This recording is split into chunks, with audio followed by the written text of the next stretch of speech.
महाराज जी, मैं इतना कार्य करती हूं नहीं।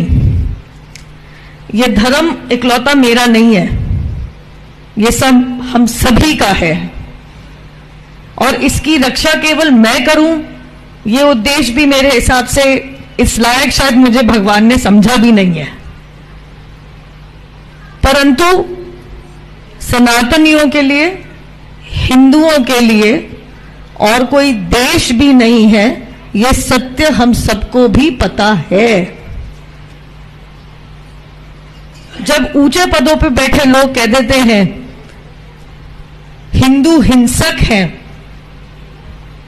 ऊंचे पदों पर बैठ के लोग कह देते हैं कि हिंदू सनातनियों का नरसंहार कर दो, दो बात कहूंगी।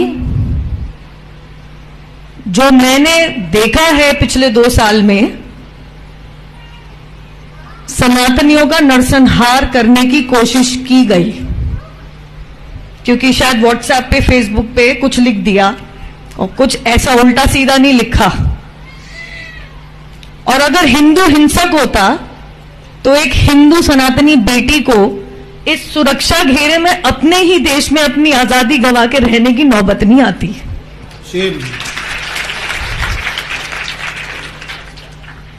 यहां पे आप लोग भागवत कथा सुनने आते हैं। यहां इस माहौल में मैं और कुछ नहीं कहूंगी, परंतु इतना जरूर कहूंगी कि एकत्रित हो जाइए। महाराज जी बिल्कुल सही कह रहे हैं, किसी और घर की बेटी तो दूर की बात है, किसी और घर के किसी सदस्य को भी वो ना देखना पड़े जो मैंने देख लिया। और जब तक मेरी सांस है, मैं आप सभी के घर की एक बेटी, बेटा, आप कुछ मान लीजिए, मैं उसी के लिए, आपके लिए खड़ी रहूंगी, अपनी आवाज उठाती रहूंगी। तुम कहो तो वाह वाह, मैं सत्य भी कह दूं तो सर तन से जुदा, ये मेरे देश में नहीं चलेगा। मेरा देश भारतीय संविधान से चलेगा, किसी मजहबी कानून या शरिया से नहीं।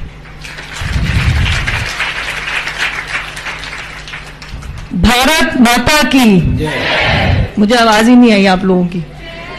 भारत माता की, भारत माता की, वंदे वंदे गिरिराज धरण की।